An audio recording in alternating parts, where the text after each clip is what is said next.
Fellow Toastmasters, I decided to commence my speech by establishing my credibility to talk about this topic. And this credibility comes from three sources, actually. First, if you haven't understood it yet, I'm the one speaking in English with Russian accent. I'm also a bioacoustician, which means I study sounds produced by living organisms, including my own.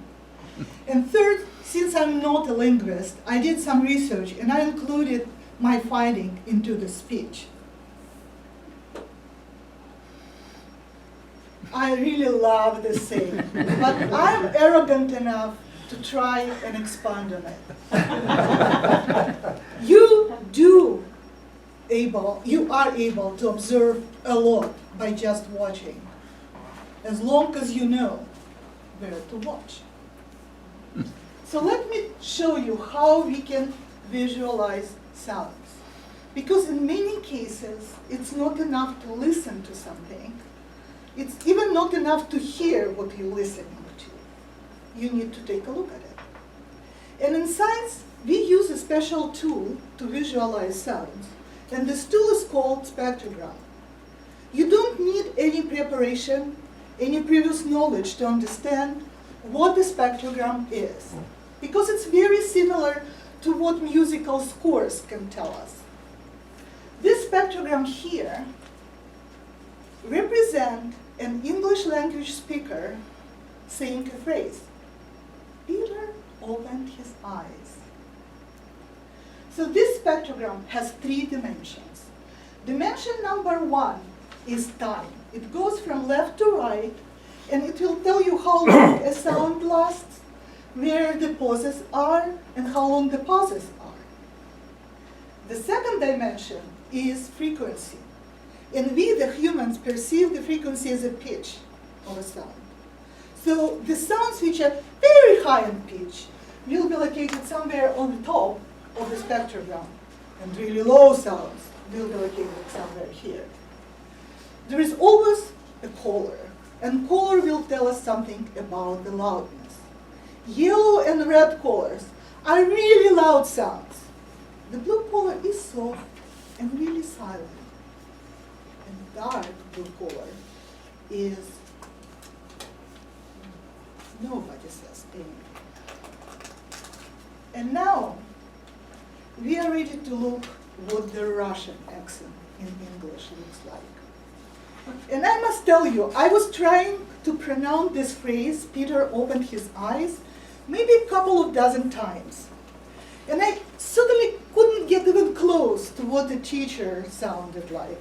And most importantly, I couldn't understand what I was doing wrong. So I decided to create a spectrogram for myself. So the spectrogram on the top is an exemplary one. It's the one you saw before. I cannot reproduce how the teacher says it. And this is my spectrogram. And you suddenly see some discrepancies. And I won't point to you several of them. Maybe the most important one is how much longer it took me to say the same phrase. And it didn't come to me as a surprise, because from my experience at Toastmasters, I knew that for a standard 5 to 7 speech, I can only say no more than 500 words. And if you don't trust me, I challenge you to try and count words in your speech. And I'm sure you will come to as high as 700 words, if not 750. What it means for me is that I cannot dwell on a subject. I should be to the point. I should be very precise and concise. But it's not because I speak slowly, believe it or not. But this only because of these pauses. It's very small, unnecessary pauses I make in my speech. Do you know why I'm doing it? Not because I don't know I shouldn't, but because I need oxygen. You see, people in English, people who speak in English as native speakers, love their sounds, their vowels. You love your vowels. Unfortunately, I don't share your passion. Because the Russian language actually is built upon consonants. And you don't breathe too much when you say consonants. And since I have no habit to breathe while I'm talking, I need to stop and take a breath in. Otherwise, I would just fall down. I do try to learn the new habit, but I suspect it will take me the whole life. The second discrepancy is the range in the pitch.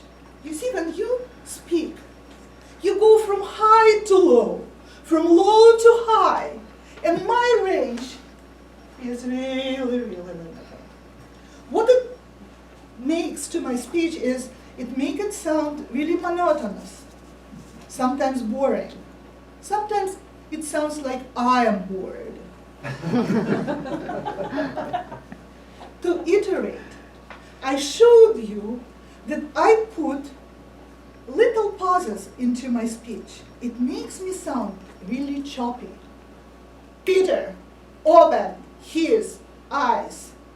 Poor Peter. And this choppy speech may sound rude, it may sound opinionated and argumentative, even if I don't want to argue this point, even though often I do. And also we have this very narrow range in the intonation between the pitches, and it makes Russian speakers in English sound boring or bored or uninterested in the discussion. This is why I consider this speech to be my little contribution to the peace world, to the world peace. Because I hope what I showed you is that our first impression about people may be based on some traits they have, they don't have control over. So I invite you all, and actually I will try to do it myself. Doesn't matter which accent we're speaking with. Let's look beyond of how people speak. Mr. President. Good afternoon, everyone. Tatiana, you came up to the lectern, and rather than ponder about should I speak it or should I not speak it, you commenced immediately. Your speech today was your fourth project in engaging humor, and it was about researching and presenting a project. I would like to give you 3 things you excelled at, 2 things to work on, and 1 thing to really challenge yourself. I always enjoy your speeches, Tatiana, and I really think that every time you get up here, you improve in some subtle way that makes a huge difference as a speaker. For the 3 things you excelled at, and really I had 8, but I'm keeping it to 3. The introduction that you gave Carl was a great lead-in to your speech, and it just made the speech flow from the very beginning, even before the beginning. How's that for a commencement? Oh, and now. Sorry, Arnie.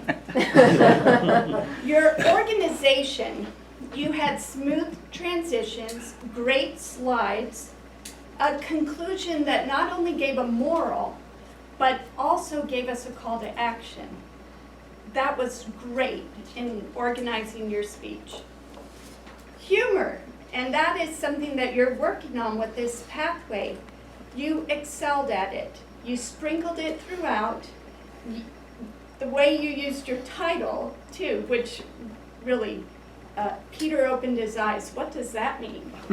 But you really brought it in, and it was funny, and not only funny, but witty, which I think is intelligent humor.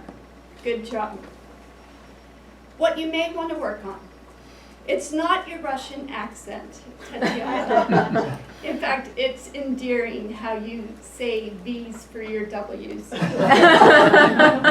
what it is the conjugation of the language, and I know that this is something you're continuing to work on, but it's the pronouns, the prepositions, the plurals and singulars that you get mixed up or leave out sometimes. So keep working on that. Also, you had great vocal variety and pauses, but I think you could have worked a little more on the pausing, especially when you were talking about pausing. You could have been a little bit more effective with that. Now, to really challenge yourself, Tatiana, I want you to breathe while you're talking.